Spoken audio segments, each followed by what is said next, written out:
আজ হলো সরস্বতী পুজো, মানে এখন বসন্ত পঞ্চমী পড়েনি। মা একজনকে আমাদের ইচ্ছেকে শাড়ি পরিয়ে দিচ্ছে, আর এখানে আবার ছানা পোনারা গুলিয়ে তাল পাকাচ্ছে শাড়ি পরাবো কি এদেরকে। এই দেখো বোন বিছানা টিছানা তুলছে, বোন ওকে রেডি করে দিয়েছে মামা ওকে, আর মা শাড়ি পরিয়ে দিচ্ছে।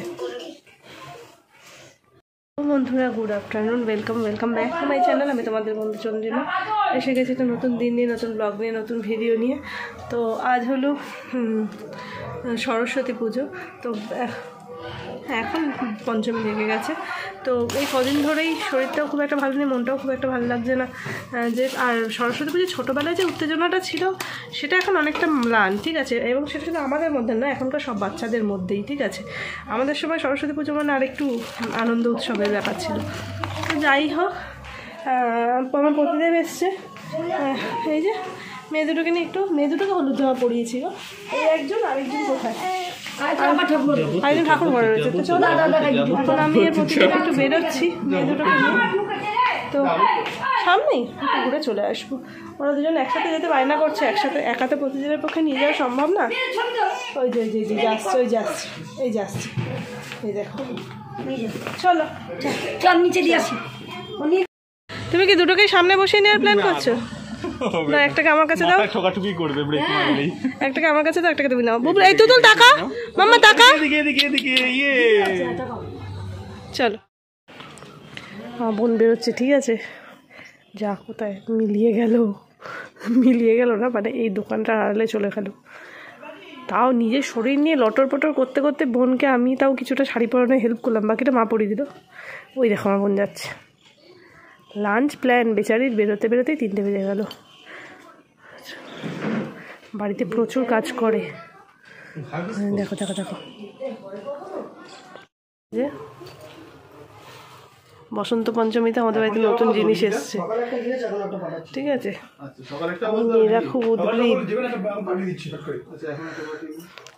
খুব উদ্গ্রীব সেইটা দেখবে বলে। এই যে দেখো কি এসছে, তোমাদেরকে তো দেখালাম কি এসছে একটা জিনিস, কিন্তু ওটা এখন ওপেন করা হলো না। কালকে কোম্পানির লোক এসে ওপেন করবে বলো। ফ্রিজ এসছে সামনে, মা বাবার 32তম অ্যানিভার্সারি না 31তম। তো যাই হোক, ওই জন্য বোনের পক্ষ থেকে এটা গিফট, ঠিক আছে।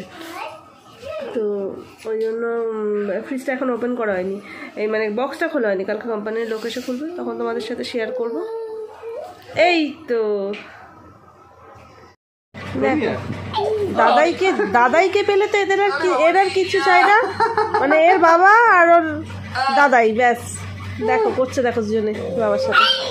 ওই দেখো অন্তত ভাই আমার গায়ের উপর পড়েছে। 45 মিনিট হয়েছে এরকম খেলছে।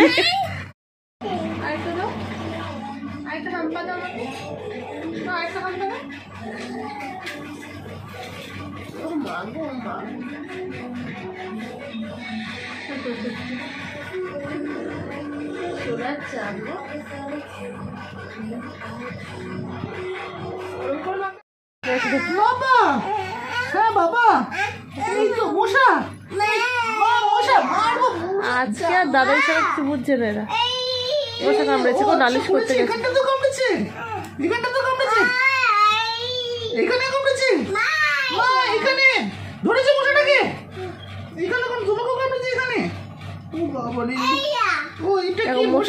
মশা নাকি দুজনকে কামড়ে দিচ্ছে। মশা ধরো নি, মশাটাকে মারো, মশাটাকে ধরলে দাঁড়া আসুক, মশাটা আসুক, আমি একদম দুমদুম দিয়ে দেবো মশাটাকে, দুমদুম। দাঁড়া উঠে বসতে থাকো, কোথাও যাবে না। হ্যাঁ একদম যাবে না। আমাদের বুবলাই আজকে ডিসাইড করে উঠতে পারছে না কোথায় শোবে, মা বাবার কাছে না মামের কাছে। বোন শুয়েছে সোফা কাম বেডটা এখানে, কিন্তু বারবারই ওখানে ঢুকে আসলে ওই বেডটা ওর পছন্দ। ও যে পাতলা ব্ল্যাঙ্কেটটা নিয়ে শুয়েছে, ওই ব্ল্যাঙ্কেটটা ওর বড় পছন্দ, সফট ওইখানটা, ওই জন্য শুতে চাইছে। তো কালকে সকালবেলা আমাদের তাড়াতাড়ি, আমাকে জানি না, আমি তো এখন ছাড়ের খাতায় আছি সব কিছুতেই, কিন্তু সবাইকে উঠতে হবে, কেন কালকে সকালবেলা পুজো আছে এবং 9:37 পর্যন্ত সম্ভবত, তার মধ্যে পুজো করতে হবে। 2টো মেয়ের হাতে খড়ি হবে। আনন্দের দিন, আমার মেয়েদের জীবনের একটা অন্য অধ্যায় শুরু। এটা আমার 2 মেয়ের একসাথে সবচেয়ে বড় কথা, এটা মনে মধ্যে প্রত্যেকের কাছেই খুব আনন্দের দিন কালকের দিনটা। তো চলো সবাই আশীর্বাদ করো, ওদের এই নতুন যে যাত্রা শুরু হতে চলেছে তা যেন ভালো হয়, শুভ হয়, ওটাই আর কি।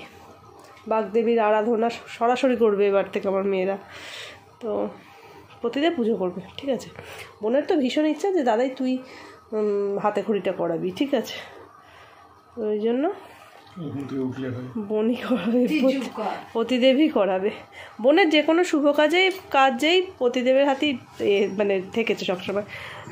ওর যখন বিয়ে হয় আমার বাপের বাড়ি আর বোনের শ্বশুর বাড়ি দুটো সেম গোত্র বলে আমাদের গোত্রে মানে পতিদেব আমাদের গোত্রে তুলে বোনের বিয়ে দেওয়া হয়েছিল, তাই পতিদেব কন্যাদান করেছিল। তারপর প্রেগনেন্সির সময় 5 মাসে যে পঞ্চামৃত খাওয়ানো হয় সেটা ওকে পতিদেব খাইয়েছিল। ওই যে এবার মেয়ের হাতে খড়ি, মেয়ের ভাত পতিদেব খাইয়েছিল, ওই জন্য হাতে খড়িটাও দাদা এর হাতেই হবে। তো চলো আজকে ভিডিওটা এখানেই শেষ করছি, পরবর্তী ভিডিও আসা পর্যন্ত তোমরা সবাই ভালো থেকো, সুস্থ থেকো, হাসতে থাকো। খুব তাড়াতাড়ি দেখা হচ্ছে পরের ভিডিওতে। টাটা।